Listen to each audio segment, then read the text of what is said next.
Hey, Rob Romarino here with Sentry Equipment. And Angelo D'Ambrosia. And today we're going to be making a vegan ice cream.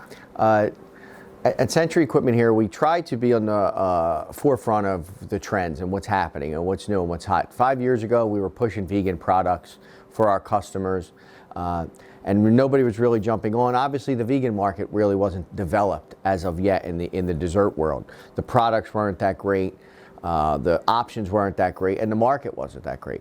Now fast forward 5 years and the vegan market has exploded, all right? Which once was less than 1% is now approaching 10 to 12% of buyers identify as vegan, want vegan products, will purchase vegan products. The R&D behind vegan mixes and vegan ingredients has exploded, giving you better options to make better ice cream.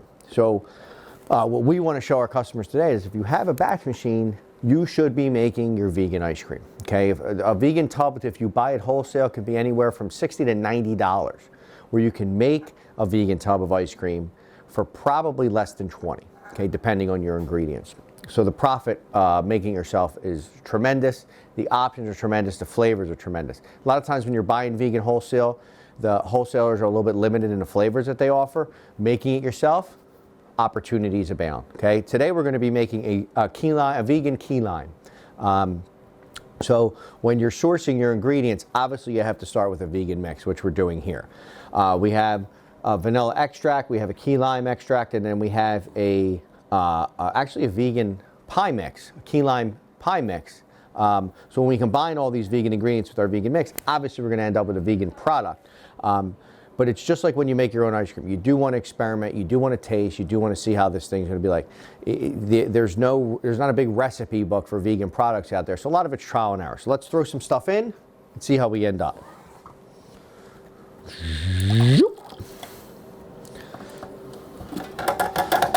So I started with about 3 ounces of our vanilla extract, 3 ounces of our vegan key lime extract, and then 16 ounces of a powdered pie mix, a vegan pie mix.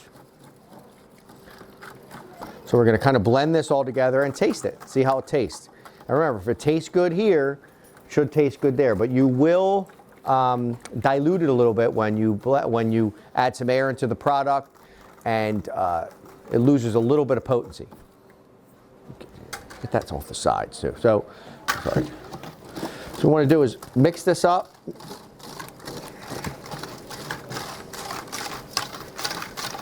And then we're going to taste it. It definitely smells good. Oh, yeah.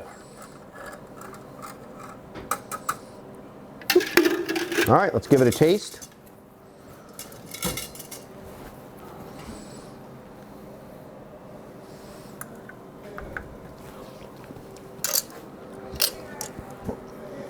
I think it's good. Think it's pretty good? All right, let's add it to the machine.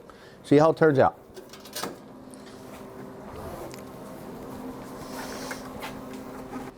Anytime you're adding mix to your machine, as you can see in our batch machine, we have a large fill mouth, which allows you a little bit more flexibility when pouring the product, a little bit more room for error.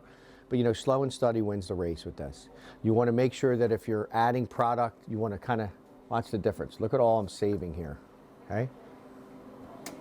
That's $2, $3, $6, $8. All that is money that you don't want to leave in your tub when you're pouring it into your machine. You want to get it into your machine so it can go into your bucket so you can sell it to your customers. So we have our product in there. I'm going to help its way down a little bit. Okay, I'm going to shut my lid, turn my dasher on to get it going. I'm going to go to about 8 minutes here. Turn my refrigeration on. I'm going to run it at about a 200 speed. Nice part about our V model batch freezers is we have both the speed control, you get a low speed to high speed depending on what you want to do with the overrun, and we also have a viscosity meter. Right now this is measuring how hard that motor is working, the viscosity of the product. This will cut off if I set it to whatever viscosity I want. So let's say I make this vegan product and it gets to a 50 viscosity and that's frozen and good and ready to be in our tub.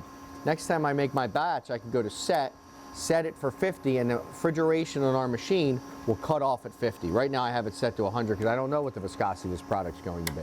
So So I'm just going to go to actual, and it's going to read the viscosity for me. So that can help me formulate my recipes and infuse a little bit of science into the art of making ice cream. So we'll wait for our time and then we'll pull it out and see how we did.